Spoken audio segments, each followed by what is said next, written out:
tema tão oportuno e pertinente. Ao mesmo tempo, cumprimentar e agradecer os que nos acompanham, os internautas, por essa nova forma de fazer política, discutindo os temas da cidade.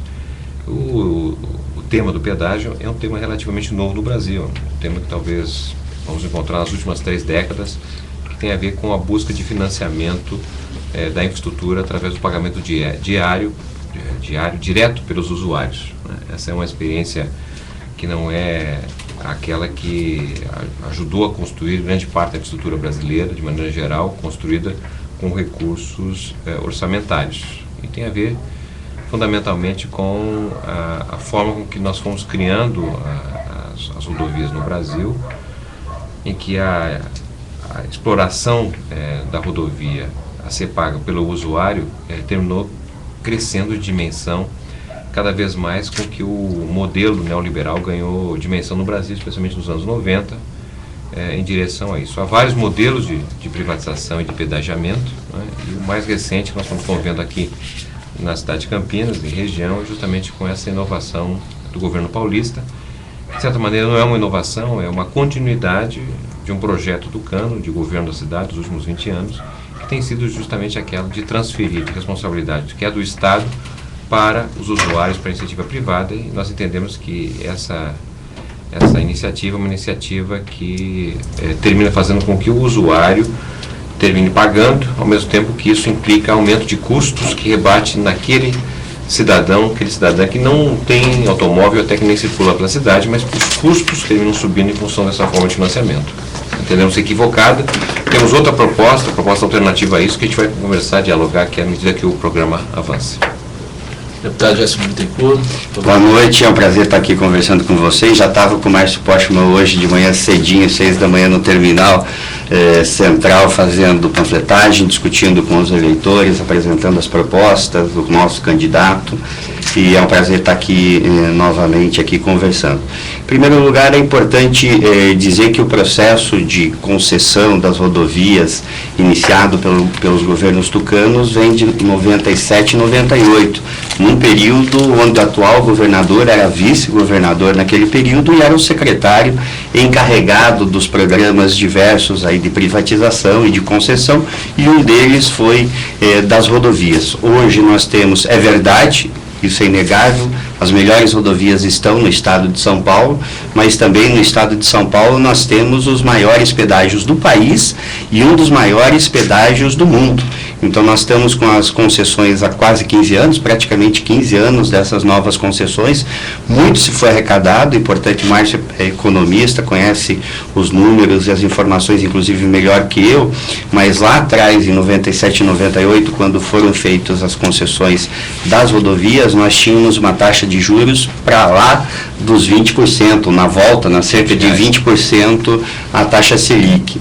E obviamente nós tínhamos há 15 anos atrás uma taxa de motorização muito menor do que a taxa de motorização que nós temos hoje. E o que aconteceu nesse período foi fazer as concessões, exigiu-se uma outorga onerosa bastante substancial das concessionárias, por um lado, e por outro lado, adotou-se, obviamente, para fazer essa compensação, valores tarifários extorsivos. E hoje nós temos totais condições de rever o modelo, em primeiro lugar, porque nós temos uma taxa de juros na casa dos 8%. Em segundo lugar, que nós temos uma taxa de motorização, de utilização dessas rodovias, substancialmente, para não dizer quase que o dobro, em algumas rodovias mais do que o dobro do que nós tínhamos há 12, 14, 15 anos. Então, nada mais justo, correto que esse sistema seja revisto do ponto de vista geral. Agora, o que querem fazer, não para Campinas só, mas para 256 cidades que são cortadas por rodovias pedagiadas no estado de São Paulo, é o estabelecimento do pedágio urbano. E o pedágio urbano, Márcio, eu costumo dizer o seguinte: o pedágio urbano é parte de uma política da mobilidade. No Brasil nós não temos nenhuma cidade que tem ou que implantou o pedágio urbano, mas tem várias outras cidades do mundo que já adotaram essa política com êxito. Agora, pedágio urbano pressupõe duas coisas fundamentais. Primeiro, que seja na área urbana, geralmente no centro, no máximo nos centros expandidos dessas cidades. O segundo critério, que é tão importante quanto esse primeiro, que todos os recursos arrecadados devem ir para onde? Para o transporte coletivo e, sobretudo, para o transporte público. Aqui nós temos uma inversão, uma novidade que acho que os outros países e os estudiosos do tema devem estar batendo cabeça. Um pedágio urbano nas rodovias, portanto, não na área urbana das cidades. E, em segundo lugar, os valores arrecadados não vão para o investimento no transporte coletivo, no transporte público, vão para as concessionárias. Então, um modelo quase que inexplicável aí para as pessoas de uma forma geral. E aqui, por exemplo, na rodovia Dom Pedro, teria um pedágio urbano. Ali tem um grande fluxo, por exemplo, os estudantes da PUC teriam que passar ali para pagar o pedágio, ficaria entre quilômetro 129 e 145 da rodovia Dom Pedro. Isso daí teria um grande impacto para a cidade. Eu fico imaginando ainda que deve acontecer, que quando eu fiquei sabendo dessa notícia que poderiam implementar, já imaginei, poxa, todo mundo vai tentar cortar caminho, vai passar pelo centro da cidade. Quer dizer, e o trânsito do centro da cidade, que já está um caos, vai ficar muito pior do que isso. Quer dizer, não faz o menor sentido, né? Sim, sim. Passaria pela região ali onde seria a antiga Pachá, inclusive ali, teria um fluxo ali pela Jardim Primavera, aquela região ali, né? Perto de Primavera. Essa é a parte que confere, mas também tem da Santos Dumont, não é isso? Também. Não, são vários. Na verdade, o que o governo do estado está fazendo, eu vou dizer para vocês, eu sou favorável ao conceito de pagar pelo que se utiliza, pelo quilômetro rodado. Eu defendo essa tese, acho que a tese é mais justa, mais correta. O que o governo do estado está fazendo de forma enviesada? Em primeiro lugar, o governo do estado, que hoje cobra o pedágio pelo que dispõe de rodovias, a pessoa pode utilizar ou não, paga um valor extorsivo do pedágio. Então, obviamente, você tem que fazer o ajuste de pagar pelo aquilo que se utiliza. Agora, o que o governo do estado fez, Márcio? Ele pegou o valor atual que se paga no pedágio, por exemplo, na Santos Dumont, vamos dar esse exemplo aí, e dividiu pelo número de quilômetros e estabeleceu esse indicador para dizer quanto vai sair o quilômetro. E os dados que nós temos é de 14 centavos a 19 centavos, porque nem todas as rodovias o valor do pedágio são os mesmos, até porque são concessões diferenciadas e tudo mais. Então vamos pegar um exemplo, um valor médio, 17 centavos, que não seja nem os 19 nem os 14, para explicar para as pessoas que estão participando aí do programa. Eu fiz um cálculo, quem sai do Ciatec, do Jardim Miriam, portanto na Ademar de Barros, e que vai para o sentido de Valinhos, a entrada de Valinhos ou até lá da Rede Bandeirantes. Ele pagaria hoje, pelo critério dos 17 centavos, o quilômetro rodado, R$ 2,87 para ir e outros R$ 2,87 para voltar. O que ele vai fazer? Naturalmente vai cortar as ruas, as avenidas, não só de Campinas, o exemplo de Campinas, mas de outras cidades também. As rodovias, é importante dizer que elas funcionam, e tem que funcionar mesmo, como verdadeiras avenidas. O governo do estado, que já fez a concessão há tanto tempo, já deveria ter feito as marginais. E aí quem utiliza as marginais não paga pedágio. Quem utiliza as expressas paga o seu pedágio. É simples, é uma discussão enviesada. Nós estamos, eu sou deputado novo, de 1 ano e pouco de deputado, nós estamos desde o ano passado discutindo a região metropolitana. Constituímos a região metropolitana de São Paulo, do Vale do Paraíba, o aglomerado urbano de Jundiaí, está discutindo de Sorocaba, já foi constituído de Piracicaba, tendo uma visão que é necessária as políticas públicas ir para além do território municipal.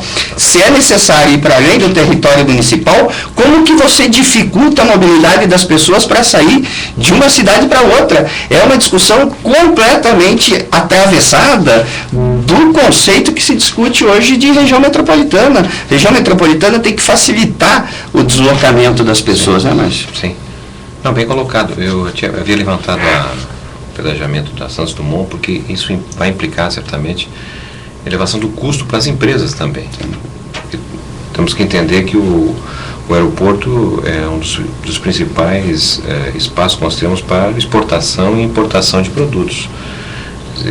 isso obviamente faz com que o velho tema do custo Brasil, não é, esteja repercutido aqui na nossa região, especialmente que é uma região também que vive a dificuldade do processo de desindustrialização. Nós perdemos muitas indústrias aqui. Então, ademais de ser uma questão, né, que implica possivelmente nós temos maior volume de circulação de automóveis dentro da cidade, né, já que as vias expressas constituem alternativa de mobilidade mais rápida, e certamente cobrando uma tarifa maior, uma tarifa, em última análise, leva a isso inexoravelmente, e a repercussão, como bem lembrou o deputado Bittencourt, da dificuldade maior de nós termos um deslocamento entre as cidades, né? Infelizmente, Campinas é uma cidade muito grande, ela intercalada por várias cidades, não temos boas estradas que fazem essa interlocução, então isso torna mais difícil o conceito de região metropolitana, de um lado, e a implicação é aumento do custo de vida, porque vai se pagar mais, tendo em vista que o pedágio assume um componente do custo do próprio deslocamento, né? Então é difícil entender qual a lógica de uma definição dessa proposição, porque a preocupação maior que eu tenho é que, se fosse apresentado o projeto de que se quer, porque vai chegando o pedágio como algo isolado, se é que tem alguma coisa mais planejada, ou o governo não tem um planejamento de médio e longo prazo, porque nós estamos cada vez mais com um processo de incorporação social, que aumenta a possibilidade de uso de automóvel, enfim. Quer dizer, qual é o futuro dessa proposta? É uma proposta que é contra o usuário, porque vai impor mais custos a ele. Então, acho que uma visão do governo do Estado com pouca lógica de funcionamento, a não ser a busca quase que exclusiva de maior recursos, infelizmente, para as concessionárias e não para um fundo que poderia talvez ter esse apoio adequado ao financiamento de um transporte mais coletivo. E Márcio, eu andei lendo algumas coisas tuas aí, por causa da coisa da campanha, e eu li algumas coisas tuas falando bastante de integração, da integração de secretarias, integração, e me parece, até pela tua fala agora, eu acho que é um exemplo muito claro de falta mesmo de integração, porque uma medida como essa do pedágio vai impactar muito outras áreas, né, e sem haver esse diálogo, né? Exatamente. Nós estamos aqui na experiência da região metropolitana de Campinas, que ela existe muito mais no papel do que uma prática, uma construção de políticas públicas. Há algumas experiências na área da saúde, por exemplo, mas é um esforço quase que individual.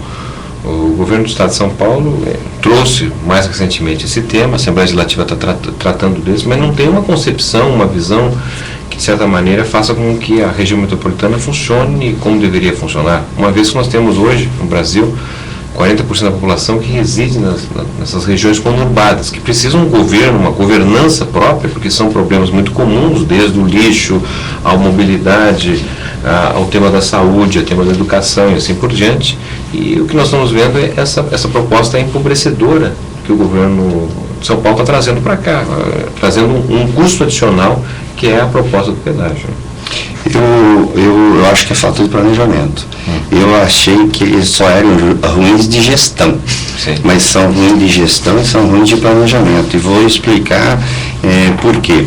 Essa discussão do pedágio ponto a ponto, assim como está sendo chamado, eu estou chamando com a maioria da população de pedágio urbano, porque é esse o sentido da proposta, pode até não ser. Eu, inclusive, fiz esse alerta no final do ano passado, não só na Comissão de Transportes, que eu participo, mas também em plenário. E não fui o único deputado que fez esse tipo de consideração. E não só do Partido dos Trabalhadores, de vários outros partidos fizeram, alertaram o governo do que estava sendo pensado e querendo colocar em prática.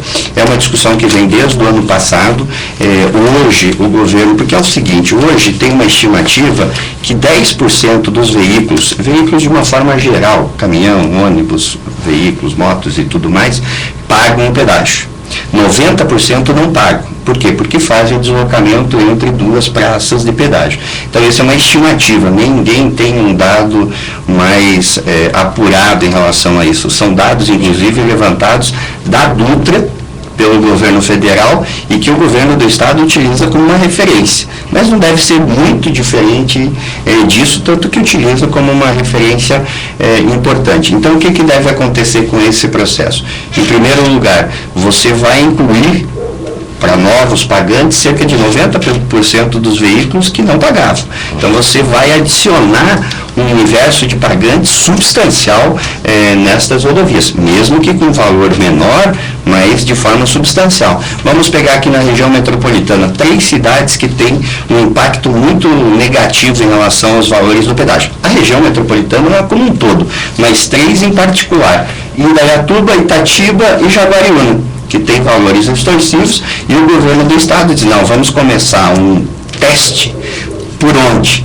Por Indaiatuba, depois foi por Itatiba, porque não foi por Indaiatuba, depois Indaiatuba, depois Jaguariúna. E aí diz o seguinte, que 90% das pessoas que fizeram adesão a esse sistema aprovam. É óbvio, 90%. Quem fez a adesão foi em teste e foi feito para menos de 1.000 pessoas. E quem que fez a adesão e quem poderia fazer a adesão? Só aquelas pessoas daquela cidade, ou de Itatiba ou de Indaiatuba, por exemplo, que pagavam, no caso de Indaiatuba, R$10,50.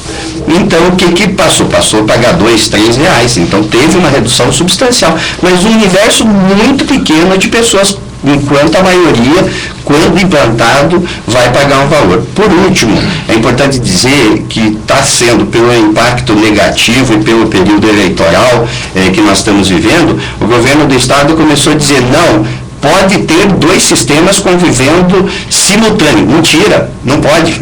Não existe essa possibilidade e nunca existiu essa possibilidade em nenhuma apresentação feita pelo governo do estado. Pode existir 2 sistemas, o velho e o novo, vamos dizer assim, pagamento por praça de pedágios e pagamento ponto a ponto, num período de testes, mas num período depois definido qual é o conceito a ser adotado, ou vai ser um ou outro, senão a pessoa sairia para ir para Viracopos e diria: bom, agora eu vou com o sistema velho. Passou de Viracopos, do pórtico lá, passou do portal lá de Viracopos, quando ele vai se aproximar do pedágio de Indaiatuba, ele diz o seguinte: não, agora eu vou passar para o sistema novo e vou pagar menos. Então não existe essa possibilidade, a não ser como está num período de testes. Então é uma enganação, por isso que eu acho que são ruins de planejamento, e eu não sei, porque todo mundo alertou, mas todo mundo alertou: vocês vão desestruturar as regiões, vocês vão dar mais dinheiro às concessionárias, vocês vão ter um impacto, vocês vão criar pedágio urbano nas rodovias, e parece que ninguém ouviu. E aí agora estão aí numa situação muito, muito delicada e procurando achar argumentos para dizer que é possível 2 sistemas conviver, mas tecnicamente não é, e nunca existiu isso na cabeça do governo do estado. E dá uma impressão de que as concessionárias têm mais força do que o próprio governo do estado, né? Porque, e assim, isso lendo as notícias foi algo que me surpreendeu também. Parece que tem uma ausência de diálogo, quer dizer, o governo pode chegar e implementar alguma coisa dessa sem diálogo com os municípios, porque agora está tendo protestos, mas me parece uma coisa super de cima para baixo, né? Mas são amarrados em contratos que foram mal feitos, né?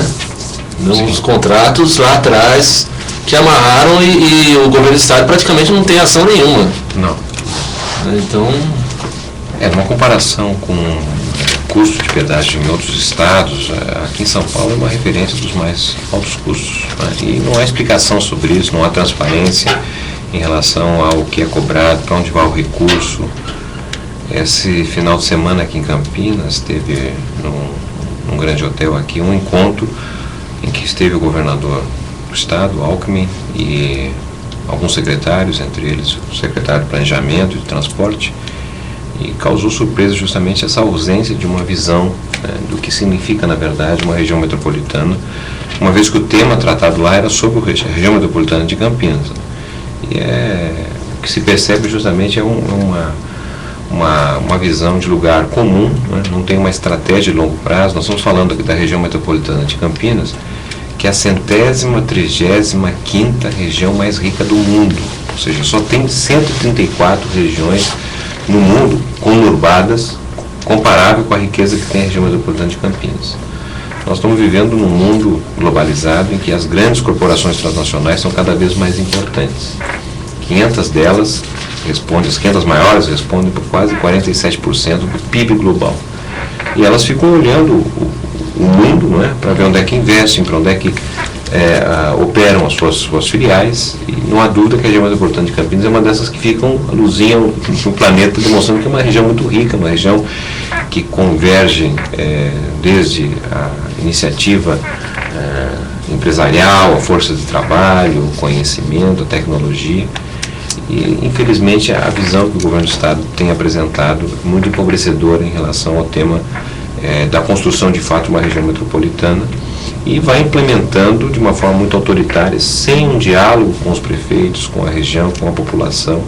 Isso é uma maneira inadequada, a nosso modo de ver, de fazer política nesse início do século XXI, porque nós temos hoje várias possibilidades de fazer esse diálogo com a população, porque talvez não tenha interesse em ouvir a população porque ela é radicalmente contra, não é? E ao mesmo tempo é uma proposta vazia, uma proposta fundamentalmente fiscalista, cujo objetivo é obter recursos sem uma compensação adequada.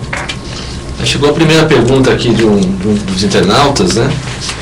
Primeiro, queremos saber onde que é investido todo esse dinheiro arrecadado nos pedágios, se isso é claro, né? O deputado talvez possa falar sobre isso. E os moradores, se os moradores podem pedir isenção dos pedágios, e se existe alguma lei que proteja motoristas que precisam acessar todos os dias os pedágios, né?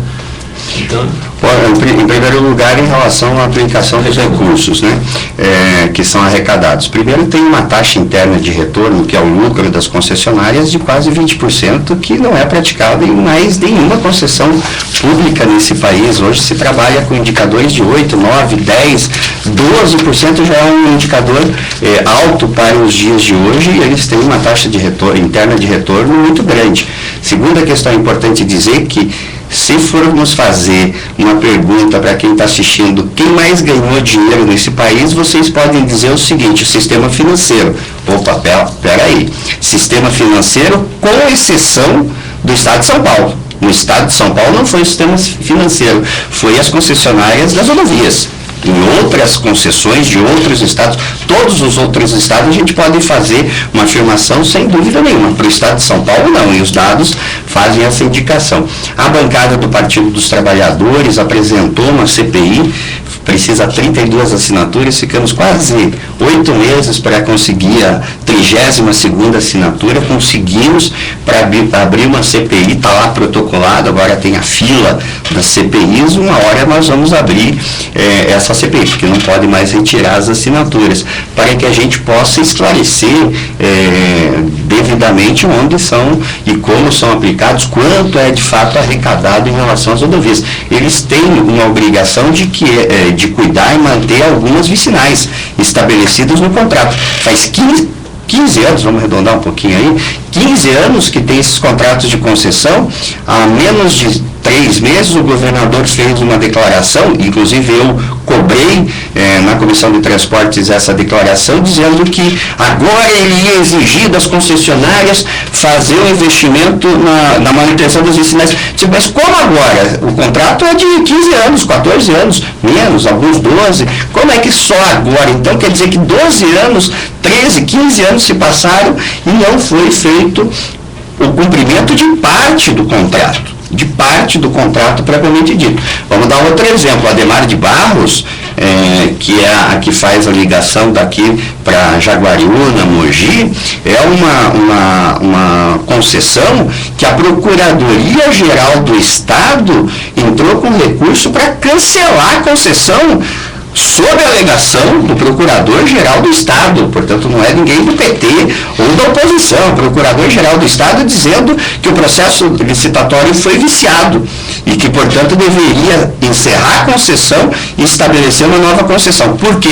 Exatamente pela praça de pedágio de Jaguariúna. Porque lá no edital, quando foi publicado o edital, dizia, e não estou falando nenhuma denúncia nova aqui, isso já foi no ano passado, entrado pela Procuradoria com esse pedido, porque quando foi feito o edital, dizia que tinha que ter 2 praças, para não pagar um valor quase de R$10 quem vai para Jaguariúna. E aí, no meio do processo licitatório, acabou vindo uma pergunta feita pela concessionária e mudou, que era só uma praça de pedágio. e que ficou, então, a praça de pedágio de Jaguariúna, e depois o governo do estado disse que ia mudar, e aí depois não pôde mudar, porque tinha um impacto ambiental, depois tinha uma tubulação de gás, impactava na Petrobras, depois disse que custava 40 milhões para construir uma nova praça de pedágio, e por último disse assim, não, agora nós vamos fazer o ponto a ponto. Mas tem um processo correndo na justiça de cancelamento da concessão, desta concessão que eu estou aqui fazendo referência, feito pela própria Procuradoria do Estado. Então essa é a primeira pergunta. Qual é a segunda? A segunda pergunta é não, se os moradores podem pedir isenção de pedágio. É o que nós estamos falando aqui. Em tese, pela lei, não. Então, o que eu acho que poderia ser feito nas regiões metropolitanas para que as pessoas pudessem fazer o deslocamento? Não só nas regiões metropolitanas. Tem cidades que são cortadas pelas rodovias e não participam de nenhuma região metropolitana. Primeiro, as marginais. Eu acho que esse é o fundamental, o necessário para qualquer cidade. Como nós podemos pensar? Campinas com 7 rodovias, né, que cortam, que cruzam a cidade e que não tem marginais, a maioria delas. Segundo, isentar os moradores que têm veículos licenciados nessas cidades. Isso é fácil, o sistema de tecnologia de verificação na placa faz isso normalmente. Ou, em última instância, dizer que naquele determinado trecho, portanto, onde cortam as cidades e as regiões metropolitanas, não se paga pedágio. Então tem várias alternativas que podem ser adotadas, senão vão dizer, o povo do PT só fica criticando. Não, nós fazemos a crítica quando ela tem consistência substancial, mas também temos alternativas que podem ser viabilizadas, inclusive no âmbito do contrato de concessão. Deixa eu aproveitar então, o Márcio, você como futuro prefeito, o que é que dá para fazer com relação a esses pedágios que estão sendo implementados? Quer dizer, que tipo de força o governo municipal pode ter para propor alternativas e que tipo de alternativas podem ser essas? Bem, é uma matéria de legislação do Estado, portanto, depende muito dos nossos deputados, né? Mas, evidentemente, que a posição do prefeito, né, a posição firme da prefeitura em relação a esse tema, um diálogo sério diretamente com o governador, tem um peso considerável, né? A capacidade do prefeito mobilizar, né, os poderes constituídos na cidade, a Câmara de Vereador, né, o Ministério Público, a imprensa, a população, isso certamente gera uma outra face dessa imposição que vem vindo do governo do Estado. Ao mesmo tempo, como esse pedagiamento interfere em várias cidades que fazem parte da região metropolitana, o envolvimento dos demais prefeitos, né, neste empreendimento, no nosso modo de ver, é suficiente, mais do que suficiente, para interromper esse processo, né? O que nós estamos vendo hoje é que, na verdade, não há uma construção alternativa ao que está aí, né? De um lado, a prefeitura tem se mostrado muito passiva. A Câmara dos Vereadores também tem feito um debate que, de certa maneira, não conseguiu ainda atrair grande importância do tema para a população, né? E temos candidatos aqui em Campinas, que, de certa maneira, se não defende abertamente, fazem parte, né, de uma visão de região metropolitana, cujo objetivo é justamente esse que nós estamos vendo aqui agora, de arrecadar mais em função dessa perspectiva do próprio pedágio, né? Então, é um momento difícil do ponto de vista de uma reação, porque o prefeito atual não apresenta-se nessa circunstância. Tem por parte de candidatos que defendem, embora de forma mais oculta. Tem a nossa oposição, uma posição com outros candidatos também, vamos deixar bem claro que são oposição a essa perspectiva, não é? Que estamos buscando fazer esse debate com a população, mobilizando a população, e uma vez concluído o processo eleitoral, não é, vitorioso, nos abre essa perspectiva de responder de uma maneira mais séria e contundente essa vontade do governo estadual de discutir um projeto sério de região metropolitana, não é? O governo do Estado, entendendo justamente que o tema da mobilidade, que o tema do pedagiamento pode ser apresentado noutra perspectiva, que não seja, na verdade, uma imposição tão negativa como está sendo aqui atualmente. Poderia aproveitar, abrir um pouco o assunto, né, Márcio? E poderia elencar alguns pontos principais de propostas sua como candidato a prefeito para esse tema da transportes da cidade, mobilidade urbana, né? Quais são os principais pontos que você acha que são necessários aí para mudar na cidade, caso você seja eleito? Certo, perfeito. perfeitamente. Bom, o tema da mobilidade nós podemos dividi-lo talvez em duas partes principais, não é? Primeiro, está relacionado à estrutura do deslocamento, não é? As vias, os corredores, algo que nós não temos ainda, mas nós estamos trabalhando cada vez mais, que é a perspectiva de um trem, né? Trem metropolitano, mas também a possibilidade do trem de alta velocidade por parte do governo federal. Então, a infraestrutura é uma perspectiva que nos dá uma visão de como integrar a cidade. E nós temos hoje um entendimento, né, que a cidade ela expressa, na verdade, uma perspectiva ultrapassada, uma perspectiva de quando a Campinas era uma cidade industrial, uma perspectiva em que você tinha um centro da cidade, né, e que cada vez essa cidade acolhia indústrias. As indústrias, de maneira geral, não se instalam no centro da cidade, se instalam fora do centro, e para aqueles que foram trabalhar nessas indústrias passaram a morar distante do centro, né? Então nós temos hoje uma cidade radial, digamos assim, do centro, que se conecta com várias regiões. Essas regiões são conectadas por linhas, por vias expressas praticamente, mas que estão muito saturadas, né? Então, esse modelo de cidade que nós temos hoje, ele pode ser melhorado com corredores de ônibus, evidentemente, com melhores as vias de deslocamento, mas é um modelo muito difícil de ganhar dimensão para os próximos anos se nós não alterarmos, construir um outro modelo de cidade, que é o que nós estamos trabalhando cada vez mais, que é uma cidade mais compacta, uma cidade em que você desloque os serviços públicos, as oportunidades de trabalho para cada uma das regiões, né? Nós estamos trabalhando com a ideia de cidade policentrista. Você tem vários centros de envolvimento e não apenas a periferia e o centro. Então isso nos permitirá fazer com que a população se desloque menos, porque hoje as pessoas se deslocam, saem de casa, porque tem que trabalhar e o lugar de trabalho é distante de onde moram. Ou tem que estudar, o local de estudo é distante de onde moram. Ou tem que ir num hospital, num centro de saúde e assim por diante. Se nós mudarmos esse modelo de cidade, lenta e gradualmente, fazer com que essas oportunidades de trabalho, de estudo, de serviço estejam cada vez mais próximos de onde as pessoas moram, nós evitaremos uma parte importante desse deslocamento, né? Então, a infraestrutura é uma questão especial nesse sentido. O segundo ponto, voltado para o tema da mobilidade, não é o próprio transporte, a dualidade que nós temos hoje entre o transporte individual e o transporte coletivo, não é? Parte significativa da infraestrutura que nós temos hoje é quase utilizada tão somente pelo transporte individual, não é? E o que nós estamos vendo hoje é que a elevação da renda que nós tivemos, até estimulada pela política exitosa do governo federal, não é? Fez com que, sem haver uma melhora substancial do sistema coletivo de maneira geral, fez com que as pessoas procurassem resolver o seu problema de transporte individualmente, comprando o seu carro, não é?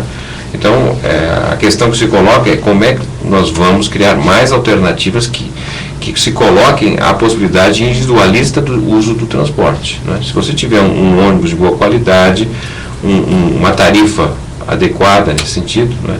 Nós temos a possibilidade de fazer com que as pessoas usem o automóvel, mas geralmente no final de semana. Qual é a concepção do automóvel nos grandes centros metropolitanos dos países ricos, né? De maneira geral, quase todo mundo tem automóvel, mas o automóvel não é necessariamente o principal meio de deslocamento, porque é transporte coletivo que pode ser utilizado. E o transporte individual é utilizado geralmente no final de semana, para o lazer ou para alguma outra atividade. Então, a questão fundamental, no nosso modo de ver, é um grande investimento no transporte coletivo de qualidade, permitindo que as pessoas adquiram o automóvel, mas ele seja utilizado como uma segunda alternativa, porque tem um transporte coletivo de boa qualidade e para todos. Certo. Eu queria aproveitar e te perguntar, porque fiquei sabendo hoje que o deputado foi um dos autores da ciclofaixa que a gente tem aqui em Campinas, e que eu cheguei a usar algumas vezes, mas que foi reduzida. Queria saber do deputado que tipo de ação pode existir dos deputados do partido na Assembleia, em conjunto com a Prefeitura, e saber de políticas também alternativas, de transporte alternativo, que é que o senhor pensa? Bom, em primeiro lugar, eu acho que a bicicleta ela tem que ser vista de duas formas. Primeiro, como um meio de deslocamento no seu cotidiano, que as pessoas e que o Estado, no caso a Prefeitura, faça investimento em infraestrutura e proporcione aquelas pessoas que queiram fazer deslocamento de bicicleta, pelo menos pequenos deslocamentos, possam fazer.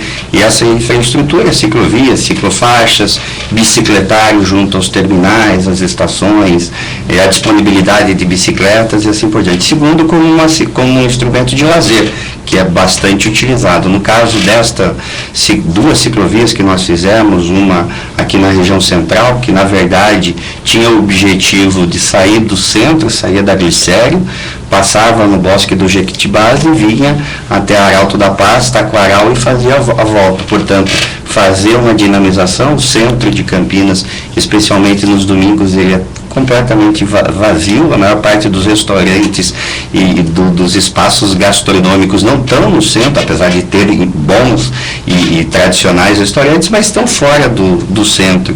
Então, o objetivo fundamental era dar um pouco de vida àquela região e possibilitar a ligação do Bosque do Jequitibás, que é uma área linda, tradicional da cidade de Campinas, com a Lagoa do Taquaral propriamente dita.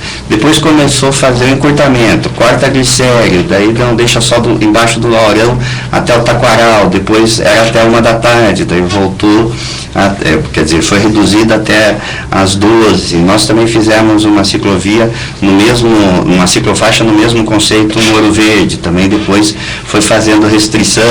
Hoje qualquer atividade, isso está previsto no decreto, é importante de dizer que criou a ciclofaixa, mas hoje qualquer atividade é motivo para você fechar a ciclovia aos domingos. Então acho importante continuar fazendo investimento com essa característica e incorporar, por exemplo, os projetos dos corredores BRT do Ouro Verde e do Campo Grande. Os dois projetos prevêem em toda a sua extensão ciclovias, a maior parte é ciclovia, nem é ciclofaixa, ciclovias e com bicicletários nas estações. Então, se somar só esses dois corredores, nós vamos ter, acho que 30 e poucos quilômetros de ciclovias com deslocamento de regiões substanciais, Campo Grande e Ouro Verde, as duas principais regiões. Está lá previsto, e quando o Márcio virar prefeito a partir do dia 1º de janeiro, que tem os recursos do governo federal, foi um projeto que nós desenvolvemos a partir de 2005 e foi feito alterações, o presidente Lula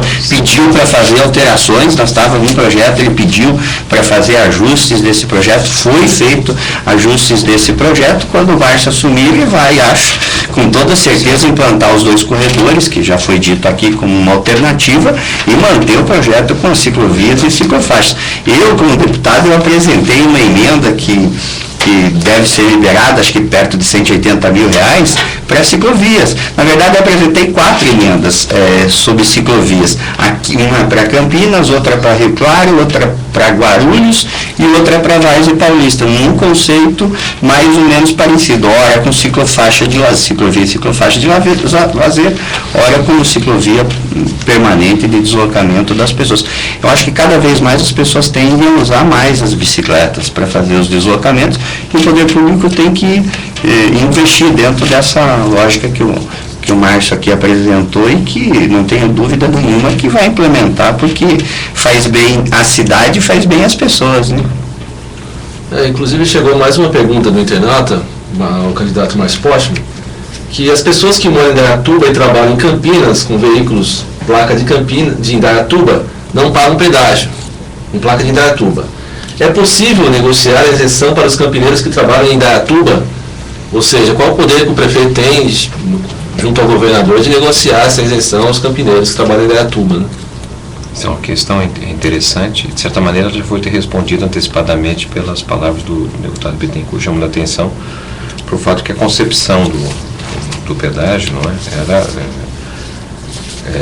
atingir uma parcela que tradicionalmente não circula, não passa pelo pedagiamento tradicional, né? Que pela estimativa que o governo federal tem a partir de um estudo realizado, não conheço, mas enfim, realizado na Via Dutra, 90% dos usuários não passavam pelo pedagiamento. Então, essa concepção de pedágio ponto a ponto, ela faria com que mais pessoas iriam pagar. nessa perspectiva, se for verdadeira, haveria condição de reduzir ainda mais o preço do pedágio e não pegar o pedágio atual e reparti-lo por quilômetros, porque se vai mais pessoas contribuir, e já não, se não contribuem, portanto teria condições de, se mais vão pagar, reduzir o valor unitário. Não é? E dentro dessa perspectiva, não é? É óbvio que há a plena possibilidade, até por uma questão tecnológica, de saber quem é morador da região e utiliza diariamente, cotidianamente, por uma questão de trabalho, por deslocamento, enfim, de uso comum na cidade, e deixar de fora isso. Mas isso é algo que precisa ser fortemente pressionado, porque do contrário, não necessariamente vão ser incorporados como não usuários do pedágio. Deputado. É isso mesmo, é isso mesmo. É importante dizer, esses vão pagar, que não estão pagando vão pagar, porque é exatamente o que aconteceu. O prefeito, deputados fizeram e a população, sobretudo, um grande movimento na região de Indaiatuba e conseguiram que uma parte dos moradores de uma determinada região ali de Indaiatuba não pagassem de fato o pedágio, porque ele estava sendo uma barreira concreta, R$10,50 o pedágio para ir, R$10,50 para voltar, R$21, é mais do que qualquer combustível para fazer esse deslocamento. Agora, o sistema que o governo está testando, vamos dizer assim, essas pessoas que hoje não estão pagando vão pagar menos, mas vão pagar. Por isso que eu acho que é importante a pergunta, a resposta do Márcio, o que pode fazer um prefeito? Primeiro, nós estamos falando de um prefeito com objetivo, com planejamento, com visão, com capacidade de gestão, que vai ser o Márcio. Segundo, nós estamos falando de um prefeito da terceira maior cidade do estado de São Paulo. Guarulhos, o nosso prefeito de Guarulhos, inclusive é do nosso partido, ele tem uma visão e um movimento completamente semelhante às palavras que estão sendo colocadas aqui para o Márcio.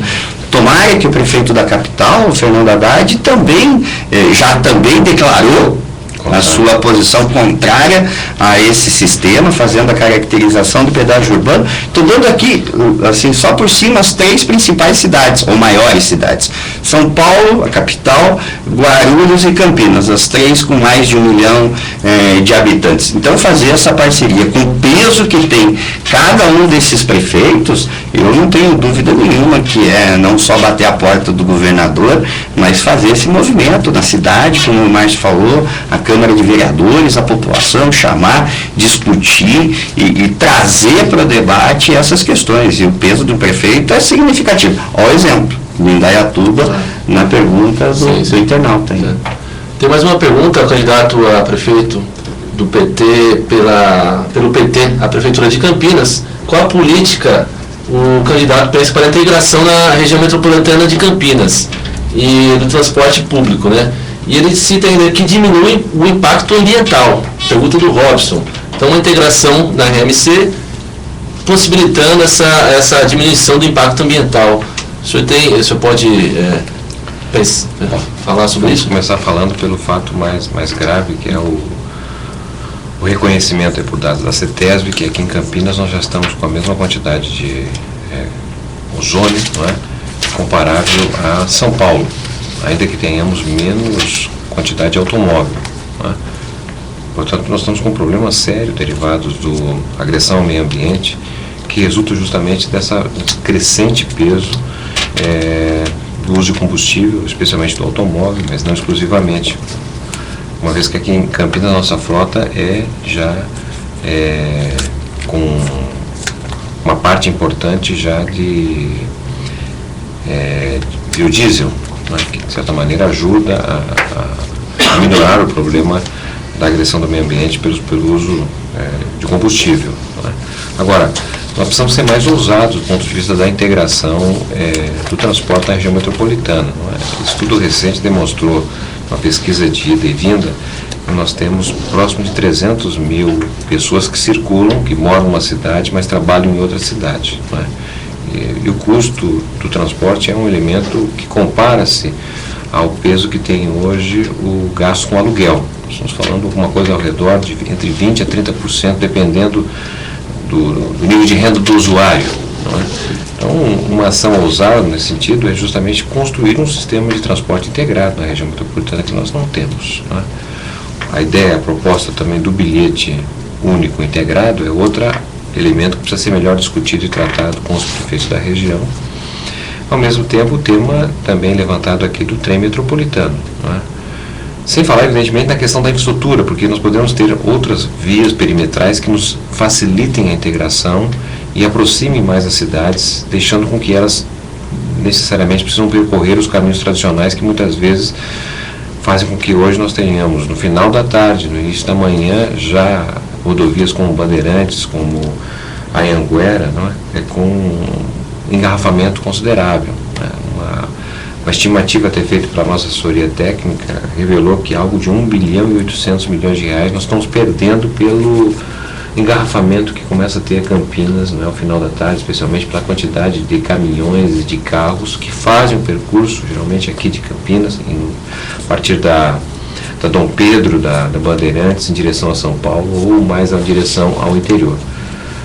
Acreditamos até que o trem de alta velocidade ou uma outra conexão também alternativa através de ferrovia com São Paulo nos permitiria reduzir a quantidade de automóveis que nós temos hoje, porque é muito intenso o deslocamento aqui da região de Campinas com São Paulo e vice-versa. Então, um modelo mais integrado de transporte nesse sentido nos ajudaria a reduzir o custo do peso do transporte para o usuário tradicional, especialmente porque também a integração nas cidades metropolitanas, nas cidades que constituem a região metropolitana, vão criando cada vez mais a presença de pessoas que vêm para Campinas usar não apenas para o trabalho, mas para utilizar o sistema de saúde. Não é? É impressionante, nós temos feito muitas caminhadas aqui no centro de Campinas e a gente vai entregar, a nossa apresentação vai conversar com os cidadãos, não, mas eu não volto em Campinas, eu sou de Hortolândia, eu sou de Dayatuba. É impressionante a quantidade de pessoas que vêm para o centro de Campinas para fazer compras, não é? Então nós precisamos ter uma visão mais ampla, porque Campinas não é uma cidade qualquer, é uma metrópole que precisa considerar o seu papel de liderança e o tema do transporte não pode ser mais menosprezado nesse sentido. O Pidegrupo está aqui, na sua experiência de secretário, se tratou do tema de transporte no âmbito metropolitano, houve avanço nesse sentido? Como é que você... Bom, por parte do governo do estado, não só a capacidade de gestão, mas de planejamento é abaixo do nível de crítica e assim por diante.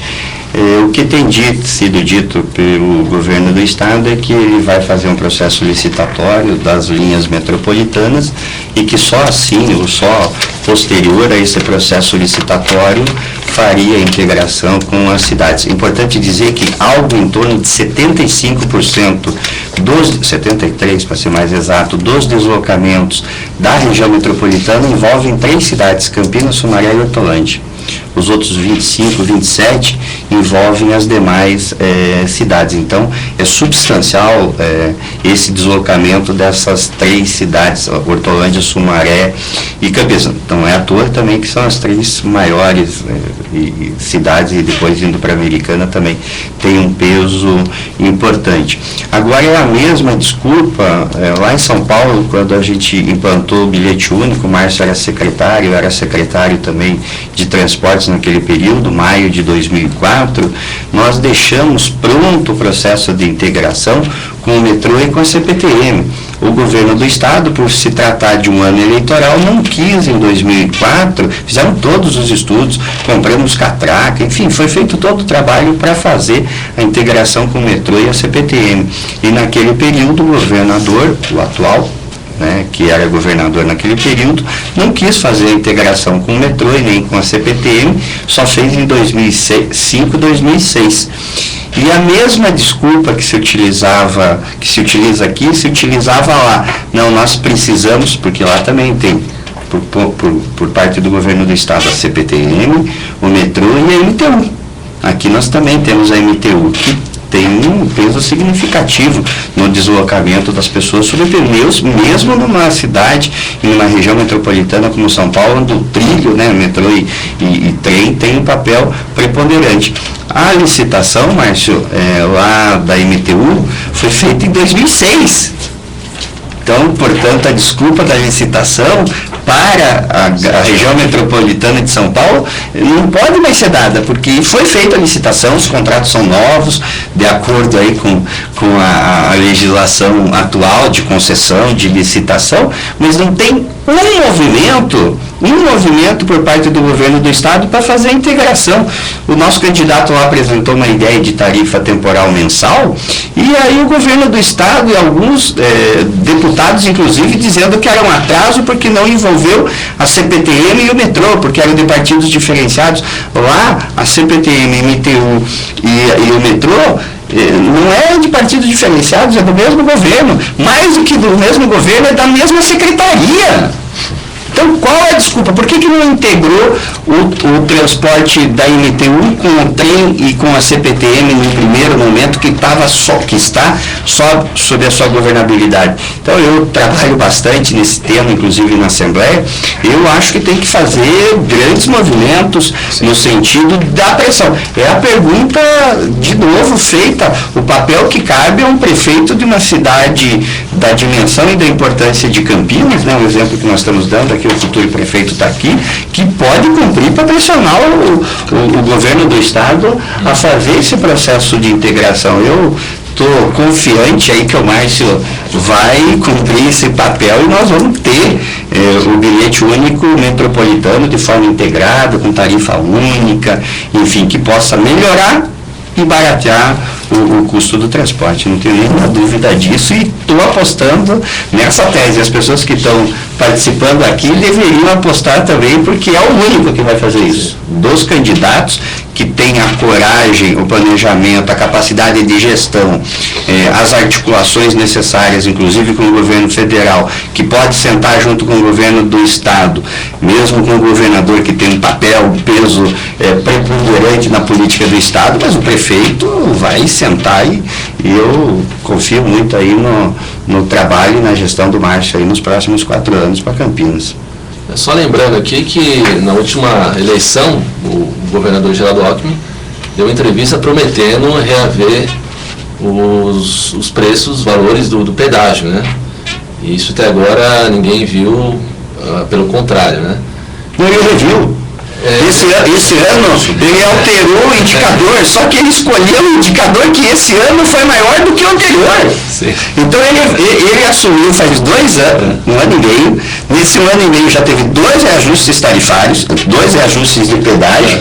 E nesse ano aqui, 2012, ele mudou, eu não lembro agora de cabeça qual que era o indicador, mas ele mudou o indicador, e o indicador que ele usou para fazer o reajuste do pedágio, diferente do aplicado anterior, neste ano deu um valor maior do que o anterior, do que o indicador anterior. Então, ele fez a revisão, só que fez a revisão e usou o indicador de acima. Não, e ele apoia, teoricamente, um outro candidato aqui em Campinas, a prefeito, né? E apesar de que nesse fim de semana ele disse que em Campinas não tem candidato nenhum. Então, mas chegando aqui uma outra questão internauta para o Márcio, em alguns bairros, outra já respondeu em partes, mas em alguns bairros só chegam algumas poucas linhas de ônibus, e sempre lotados, né? Na sua gestão isso vai mudar? Ele não diz qual o bairro. Ele não fala qual o bairro. Pode falar alguns bairros, alguns bairros, exatamente isso. Mas a questão da superlotação, né? Exatamente. O sistema que nós temos hoje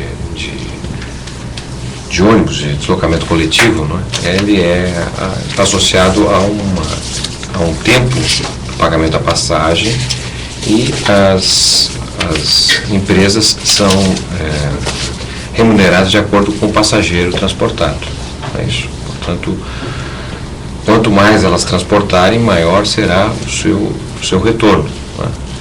Nossa proposta é que a Prefeitura, através do orçamento público, venha a contribuir mais na formação da tarifa, que permitiria, portanto, nós termos um custo menor para o usuário e, ao mesmo tempo, abrir a possibilidade de nós termos maior deslocamento em horários alternativos. Isso que diz respeito àquela perspectiva de nós termos um outro modelo de cidade.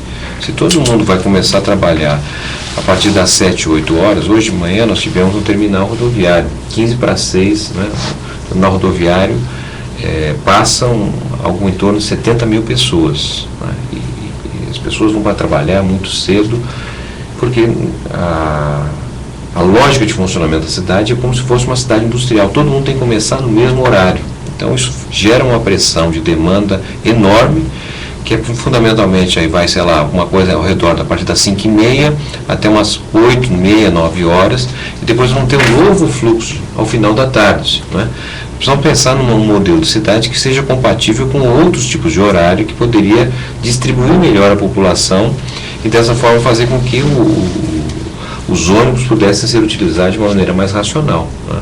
Vai ser um planejamento, não é uma mudança que você faz do dia para a noite, especialmente quando nós estamos tratando de uma cidade de serviços, em que os serviços podem funcionar em horários distintos, não precisam funcionar como se fosse uma fábrica. Eu sou professor da Unicamp, e meu registro, meu contrato é como se eu fosse um operário, tem que entrar às 8 horas, sair às 17 horas, mas na verdade as aulas têm aulas à noite, a gente pode redistribuir diferentemente o sistema horário no ensino, mas eu estou dando um exemplo, podemos pensar em outras alternativas, de tal forma que a gente tenha uma melhor distribuição no próprio deslocamento.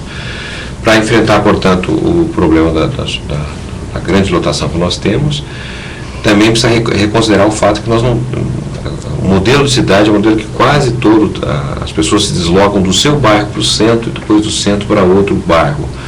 Nós temos já experiência de deslocamentos entre bairros, mas precisa aumentar ainda muito mais essa perspectiva, porque é uma possibilidade de fazer com que as pessoas cheguem mais rápido no local que desejam ir, sem necessariamente passar pelo centro.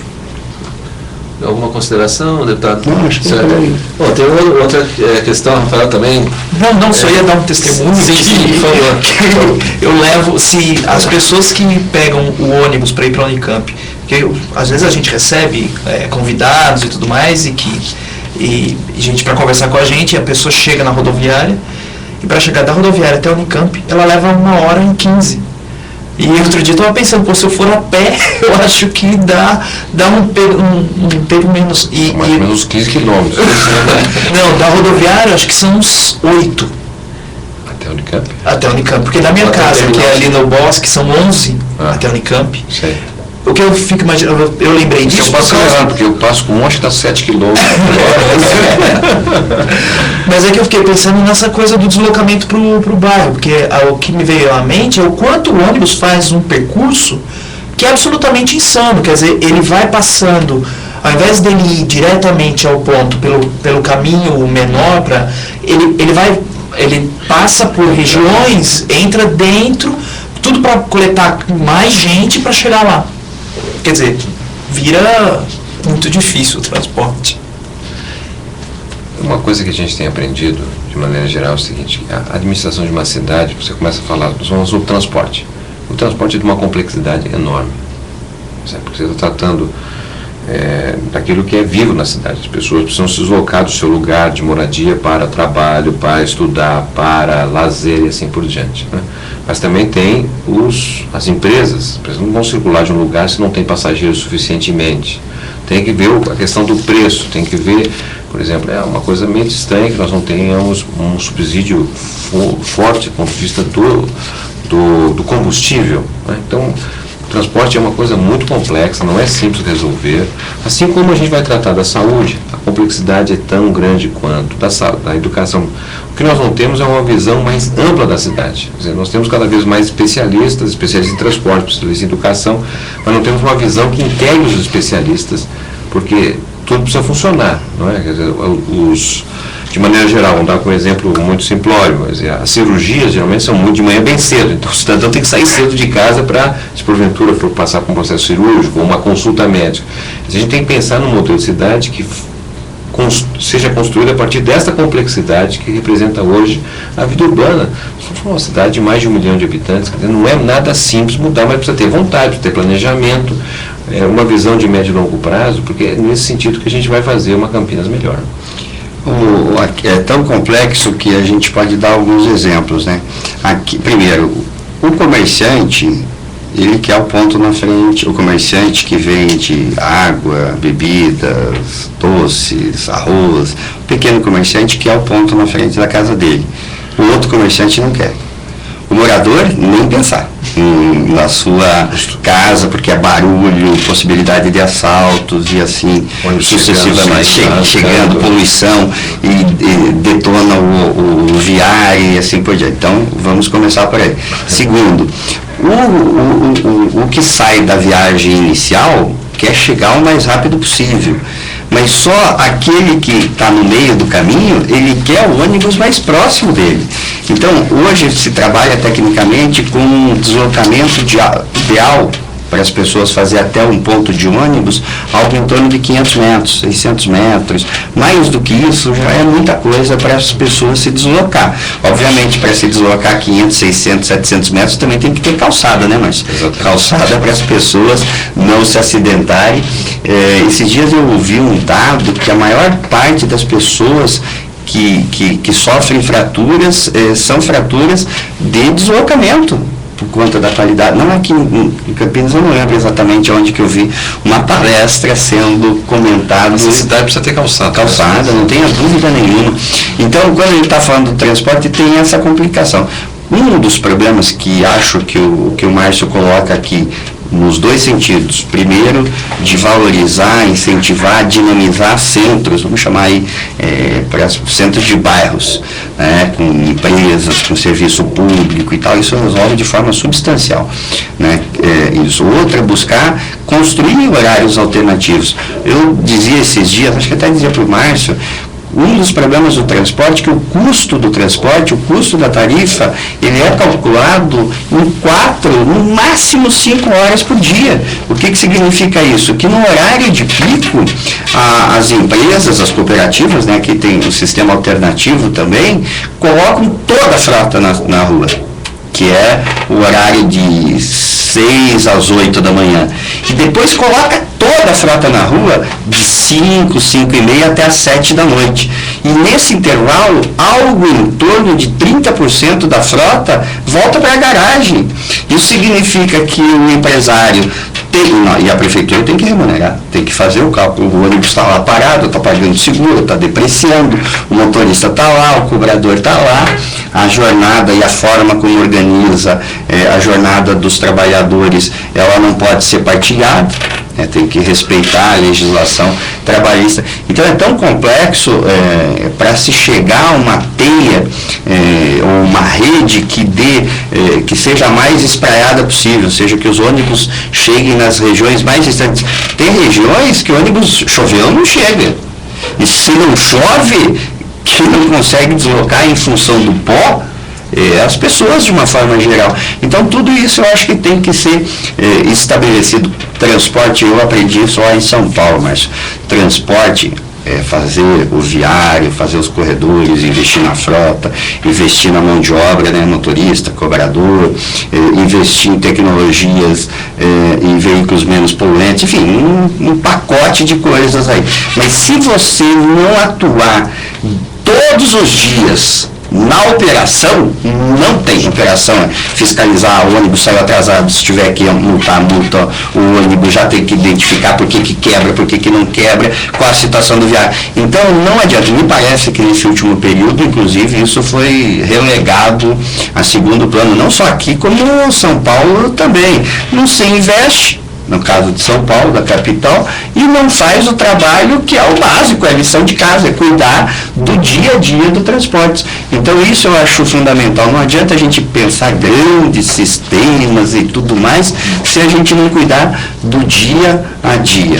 Todo dia eu aprendi lá com o deputado federal Gilmar Tato, o Márcio você conhece, é o líder do PT, foi também secretário de transportes, que a tese é o seguinte: amanhã tem que ser melhor do que hoje. E depois da manhã tem que ser melhor do que amanhã. E é esse o processo que eu acho que tem que ser estabelecido, sob pena de grandes investimentos, grandes propostas, se perder por falta de atenção no cotidiano. Né? Mesma coisa de hospital, né? Se você tem um hospital, faz uma grande... Você não cuida todo dia do hospital, todo dia da mão de obra, chega ao caos, né? E tem uma questão também diretamente ligada aos transportes. Gostaria de saber a proposta do candidato a prefeito mais próximo, que é a questão do asfaltamento, né? A cidade esburacada, todo mundo, os motoristas a gente vê aí reclamando a todo tempo, problemas dos buracos na cidade. Quais são as suas propostas para essa questão, principalmente na periferia da cidade também, muitas regiões ainda sem asfalto?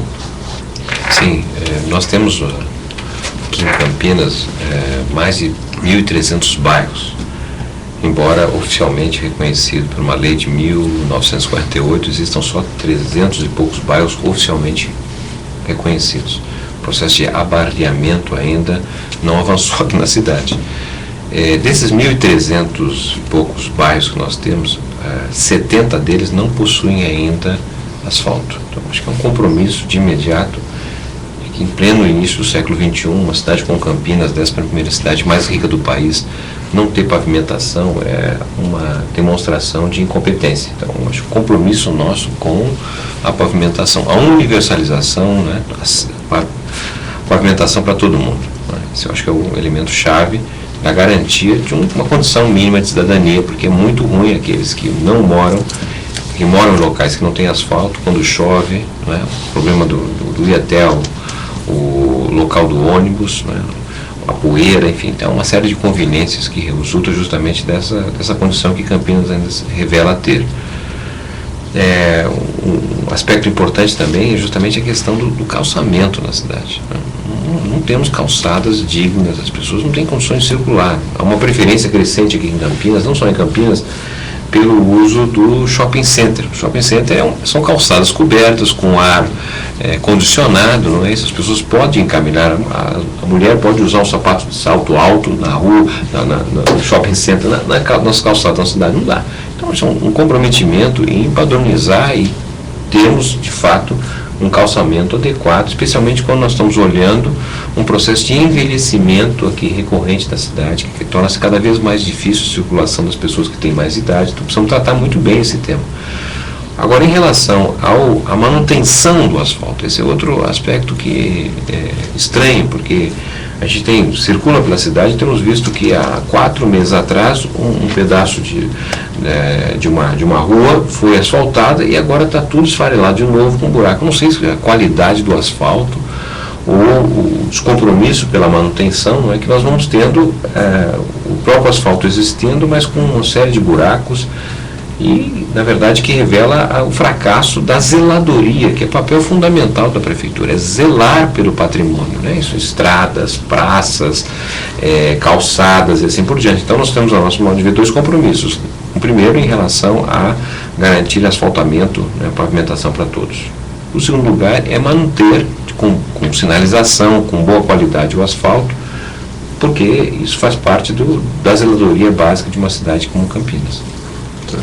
Bom, chegou uma outra questão aqui, provavelmente a longo prazo ou alguma alternativa. Existe possibilidade de ter metrô em Campinas? Eu estendo até ou metrô, ou VLT, algum outro tipo de transporte desse tipo. Hoje em dia é viável o alto custo, né, do metrô, que é um problema, né? Geralmente se pensa a ideia do metrô que ele tem subterrâneo, não é? No modo de ver, não há razões nesse sentido nós termos um trem subterrâneo em Campinas, mas modalidade de transporte que se assemelhe ao metrô, certamente nós temos cada vez mais trabalhar nessa perspectiva. O que a gente precisa considerar é o fato que nós estamos vivendo uma fase de redução no crescimento populacional da cidade. Né? Campinas, possivelmente, a partir de 2024, se não houver mudança no fluxo migratório, né, e nem no movimento demográfico, a cidade começará a reduzir o seu número de habitantes. Nós já tivemos um crescimento relativamente pequeno na década passada, e isso resulta justamente do fato que há uma queda na chamada taxa de fecundidade. As mulheres estão tendo cada vez menos filhos. Então, essa é uma questão importante de ser considerada do ponto de vista do crescimento da população. Se a população não vai crescer mais tanto, e se nós temos um outro modelo de cidade, um modelo que faz com que você leve o desenvolvimento para os bairros que estão distantes do centro, fazendo com que as pessoas possam, de certa maneira, se organizar próximo de onde mora, você tem uma pressão menor em relação à questão do transporte. Por outro lado, a pressão para ter um transporte dessa natureza pode crescer mais se o tema do transporte coletivo ficar no segundo plano e no primeiro plano, crescentemente, mais o transporte individual, porque você vai ver um estrangulamento da cidade, porque não há estrada que suporte uma relação de automóvel que nós estamos já tendo hoje aqui com a cidade. Isso não me fale das das mais de 5.500 municípios, a Campinas está entre as 10 primeiras na relação de automóvel por habitante. O deputado tem uma... Quer complementar? Eu acho dois comentários. Em primeiro, do ponto de vista da ligação dos municípios da região metropolitana, é importante dizer que nós temos hoje as linhas subutilizadas, ou utilizadas fundamentalmente, se é daqui para Hortolândia, Sumaré, todo mundo tem estrada de ferro, e hoje é utilizada sobretudo não, exclusivamente para o transporte de cargas. A bitola dos trilhos é a mesma, poderia perfeitamente ser compartilhado a utilização, como é de Jundiaí, por exemplo. Eu tenho um projeto que visa estender a linha 7 do metrô, que liga São Paulo até Jundiaí, que vem até Campinas, ligando Louveira, Vinhedo, Valinhos, e depois aqui em Campinas, parando aqui próximo do terminal rodoviário, do terminal multimodal, e com uma estação próximo da Unip, ali no Swift.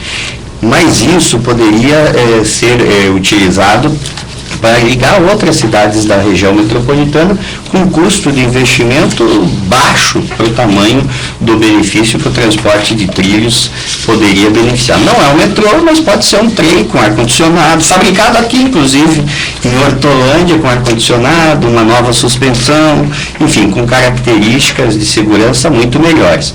Segunda questão, eu acho que é do investimento. É ruim falar isso, né, porque todo mundo gosta de metrô, eu também. Se pudesse fazer metrô em todas as cidades, a gente faria.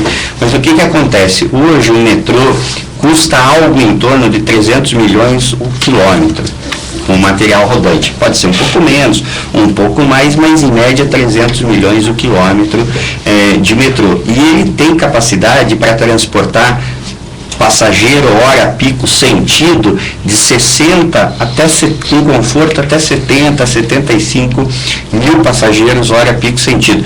Em São Paulo, na Zona Leste, Márcio, que tem a cada metro quadrado quase 10 pessoas, está transportando quase 90, 95, 93 mil passageiros, hora, pico, sentido.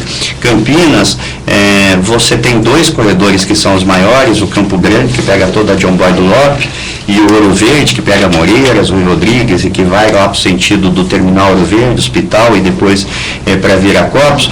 Um é algo em torno de 8,5, 9 mil passageiros. Nenhum dos dois chega a 10 mil passageiros, hora, pico, sentido.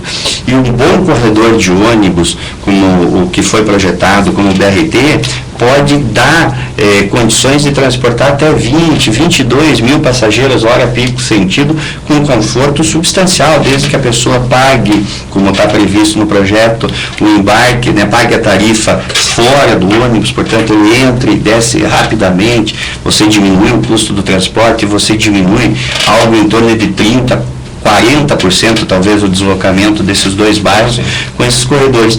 E um corredor, também estou arredondando aqui, porque senão está 30 milhões o quilômetro, mas com 20, 25, 30 você faz 1 quilômetro de corredor com material rodante, né, com veículos, sem dúvida nenhuma.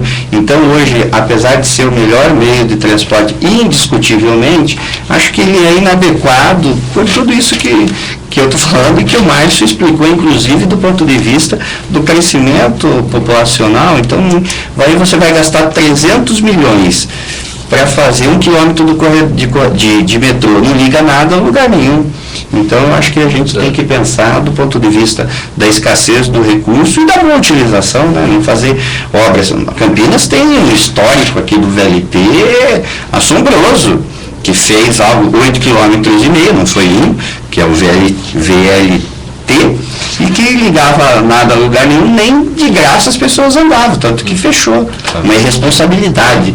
Aliás, poderiam ter buscado, como era previsto, a sua extensão, levar ele mais distante, lá para o Campo Grande, propriamente dito. Parou, não fizeram mais nada, e sucateou, e hoje é centro de consumo de drogas e prostituição. Só para encerrar, tem uma última questão aqui, né? Pro Márcio, do André Graciano, via Twitter, né? Ele quer saber a proposta do trem-bala Rio Campinas, o senhor candidato da presidente Dilma, como o senhor pode encaminhar essa questão do TAV, né, trem de alta velocidade, como prefeito? Somos, obviamente, favoráveis a essa instalação, porque justifica-se pelo fato de estarmos falando de municípios, de regiões fortemente conturbadas, né? Do ponto de vista técnico do deslocamento mais do que adequado, e é estranho que o Brasil, no início do século XXI, não tenha ainda um sistema de trens compatível com um país tão grande como é o nosso. Então é um investimento necessário, entendemos que ele está para ser viabilizado, então, mudou um pouco o processo licitatório, da maneira que vai ser feita. Ainda hoje há informações a respeito da maior presença do governo federal, inclusive para garantir que de fato seja viável a realização desse grande empreendimento. Eu entendo que até já há uma mudança do ponto de vista da concepção dos governadores dos dois estados, do Rio de Janeiro e de São Paulo, em relação à importância da introdução desse tema. Então, a nossa perspectiva é não apenas de apoio, mas ao mesmo tempo preparar Campinas para o que representará essa interligação, não é? Ao mesmo tempo, com o fato que nós vamos ter aqui um aeroporto ainda muito mais avançado do ponto de vista dos investimentos que estão sendo realizados. Nós vamos passar a ter 3 pistas, uma quantidade enorme de passageiros, não é? Nós temos que cuidar muito bem para que o Viracopos seja um aeroporto que possa continuar operando durante o dia, durante a noite, porque as informações que nós temos, dado o avanço urbano sobre o aeroporto de Guarulhos, em alguns anos talvez o aeroporto de Guarulhos começará a ter que fechar à noite, assim como já ocorre no aeroporto de São Paulo, não é? Então, um bom planejamento em relação ao aeroporto e sua interligação com o trem de alta velocidade nos dará aqui uma condição estratégica do ponto de vista da infraestrutura de deslocamento de cargas e também de passageiros. Bom, gostaria de encerrar aqui já com um convite. Na sexta-feira, a TV Postman, às 20 horas, vai estar recebendo o professor Emi Sader, né, sociólogo e cientista político. Ele vai estar aqui um debate com blogueiros progressistas de Campinas, né? Fica aí o convite a todos para participação, agradecimento à presença do deputado Gerson Bittencourt, candidato a prefeito mais Postman, Rafael da Unicamp. Obrigado aí pelas informações, pelo debate. E é isso aí, TV Postman. E o Emir é um atuante das redes sociais, né? Sim, meu amigo do Facebook, ele é um atuante forte, sim. e além de ser uma figura extraordinária, né? Então é isso, obrigado a todos aí. Vamos lá. Obrigado, uma boa noite para todos aí que nos acompanharam. Boa noite. Boa noite.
pelo PT, e nós vamos debater hoje também, aqui o Rafael também, e cidade, um tema que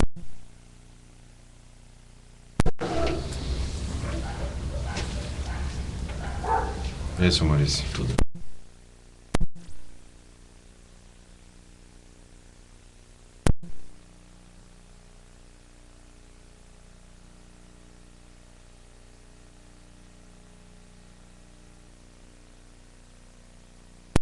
Pelo PT e...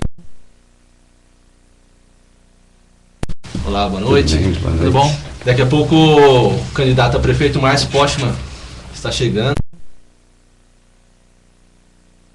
Tudo Isso. bem? Então manda Fala, começar, tá, tudo porque bem? eu falei que já...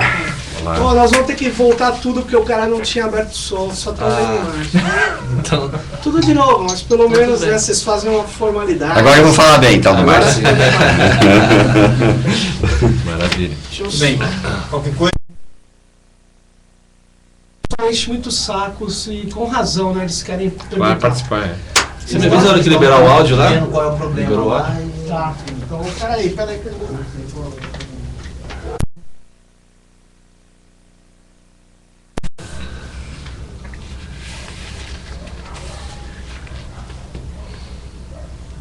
Depois a gente conversa um pouco sobre a CBN. Camp, vamos também falar sobre... Não, tudo bem. Terminando aqui, a gente vai ver isso. Tá.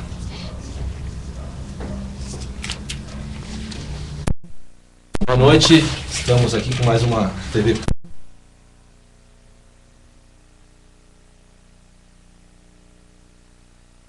Boa noite, estamos aqui com mais uma TV Postman, hoje com o tema...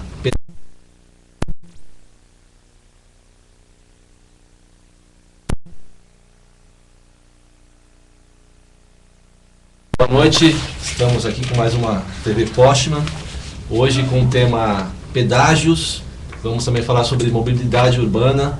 Estamos aqui com o candidato a prefeito Márcio Postman, deputado estadual Gerson Bittencourt e também o Rafael.